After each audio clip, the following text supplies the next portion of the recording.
Bismillahirrahmanirrahim.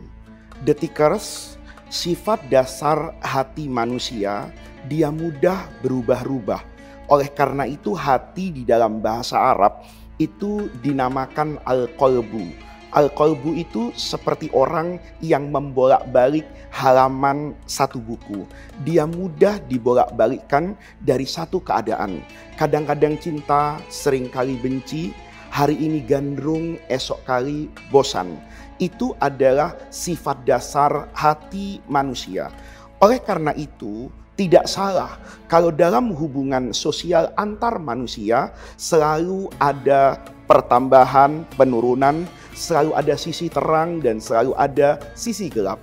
Dalam kaitan dengan hal ini, saya ditanya oleh Detikers, Gus, bagaimana menjaga sabar dikala menghadapi ujian berupa suami yang semakin cuek dan tidak peduli dengan istrinya. Ini merupakan sifat dasar manusia. Ada manusia yang memberi perhatian pada masa tertentu, tetapi perhatian yang besar yang ia berikan di masa tertentu itu menjadi hilang seiring dengan berjalannya waktu, intensitas pergaulan menjadi kebosanan, bahkan kemudian cuek dan ketidakpeduliannya. Kalau saya ditanya seperti itu, maka tentu sesuai dengan bidang saya, menjawabnya selalu dari kacamata agama. Yang pertama, kalau boleh saya sarankan adalah bersabar. Cara yang paling efektif menghadapi problematika kemanusiaan apapun di dunia ini, yang pertama adalah dengan keteguhan dan kesabaran. Karena orang yang sabar, itu kata Al-Quran, innallaha ma'as-sabirin. Dia akan dibersamai oleh Allah di dalam kesabarannya. Maka seorang istri dan juga sama seorang suami apabila nanti menghadapi pasangannya yang cuek, itu yang dikedepankan yang pertama adalah kesabaran. Yang kedua, jangan pernah menggunakan filosofi kalau dia baik, saya baik, kalau dia jahat, saya jahat, kalau dia perhatian, saya perhatian, kalau dia cuek, saya juga tidak peduli. Ini bukan kaidah agama dalam hubungan antar manusia. Agama mengajarkan idfa billati hiya ahsan. Kalau ada perilaku yang buruk, maka balaslah keburukan itu dengan kebaikan, karena ayat itu berbunyi sebelumnya la tastawil hasanatu walas sayyi'ah. Yang baik dan buruk itu tidak akan pernah sama. Kalau Anda dicuekin oleh suami, maka jangan kemudian Anda mencuekin suaminya. Tetapi idfa billati hiya ahsan. Rubah perilaku tidak peduli itu menjadi perilaku yang peduli. Kalau biasa menyatakan, kenapa kamu sekarang tidak peduli kepada saya, itu diganti dengan perilaku seorang istri yang menunjukkan kepeduliannya kepada suami. Yang ketiga, Allah menciptakan manusia itu selalu cinta dengan keindahan. Oleh karena itu di dalam hadis, Rasulullah Shallallahu Alaihi Wasallam bersabda, khairun nisa, sebagus-bagusnya perempuan, man, itu adalah seorang wanita, idza nazarta ilaiha, kalau kamu sebagai suami sedang memandang istrinya, itu tasurluka, istri tadi mampu mendatangkan kegembiraan ke dalam hati suaminya. Orang sering salah memahami hadis ini dengan mengatakan hadis ini bias gender.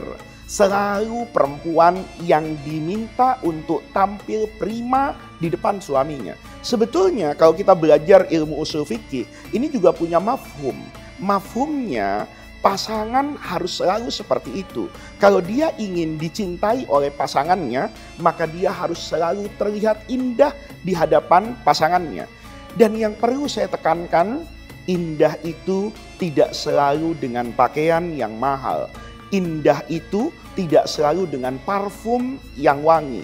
Tetapi apa yang menjadi kesukaan pasangannya, itu yang kita lakukan. Misalnya, Ada tipikal rumah tangga yang suami itu menghendaki kalau dia pulang, istrinya itu ada di rumah. Kalau dia pulang, dia bisa mendapatkan kedamaian di meja makan misalnya. Maka ketiga pasangan tahu ini yang didambakan oleh suaminya, maka dia selalu berusaha memenuhi apa yang diinginkan oleh suaminya. Sama, sang suami juga begitu.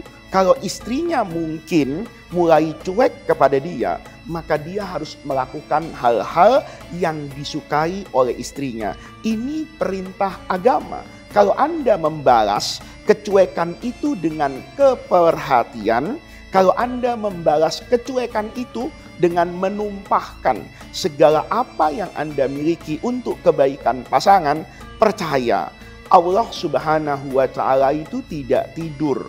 Allah itu akan selalu membalas kebaikan dengan kebaikan. Usaha maksimal pasangan kepada pasangannya itu akan menghasilkan sesuatu yang baik. Jadi dalam konteks pertanyaan ini, kalau suaminya mulai cuek, cari sesuatu yang mendatangkan perhatian sang suami. Suami misalnya ingin mendapatkan kedamaian di rumah. Tiba-tiba saat suami datang di sore hari, sang istri masih menggunakan mukena membaca Al-Quran di dalam kamar. Boleh jadi ya, sang suami akan mengatakan, sedang apa kamu? Saya sedang membaca Al-Quran mendoakan suami saya. Dengan cara seperti ini, dahulu guru saya mengatakan mudah-mudahan hubungan yang mulai dingin bisa menghangat kembali. Hubungan yang mulai kusut bisa jadi akan terurai dengan kebaikan yang kita berikan kepada pasangan kita tanpa kita pernah mempertimbangkan apakah pasangan memberikan hal yang sama kepada kita. Yang terakhir, hubungan rumah tangga itu, kata guru saya, untuk mencapai harmonisnya selalu menggunakan dan mengedepankan hati dan perasaan. Kalau hati selalu kita gunakan dalam mempertimbangkan pasangan kita, maka nanti logika akan menemukan pembenaran dari sikap kita. Ketika suami kita cuek misalnya, maka perlu diyakini, jangan-jangan cueknya suami itu karena beban pekerjaan di kantor. Jangan-jangan suami yang cuek itu karena sedang menghadapi masalah yang besar yang belum waktunya untuk dia sampaikan kepada istrinya. Jangan-jangan suami yang tidak perhatian itu karena ada sifat dasar yang menyinggung kepribadiannya. Oleh karena itu, ketika kita menggunakan hati, suami sudah mencari nafkah, suami sudah bertanggung jawab kepada rumah tangga, maka sifat cuek seperti ini tidak boleh menjadikan alasan seorang istri tidak berbakti kepada suaminya, dan tidak boleh menjadi alasan seorang suami tidak lagi mencintai istrinya sepenuhnya. Maka di bulan Ramadan yang penuh dengan keberkahan ini, mari kita bertawajuh kepada Allah, berdoa kepada Allah, mudah-mudahan rumah tangga yang kita bina, pasangan yang kita cintai itu dijaga kecintaannya oleh Allah, diberikan rumah tangga yang sakinah, mawaddah, warohmah, penuh cinta kasih, saling menghargai dan mengerti tugas masing-masing dari pasangannya. Wallahul muwaffiq ila aqwamit thoriq. Wassalamualaikum warahmatullahi wabarakatuh.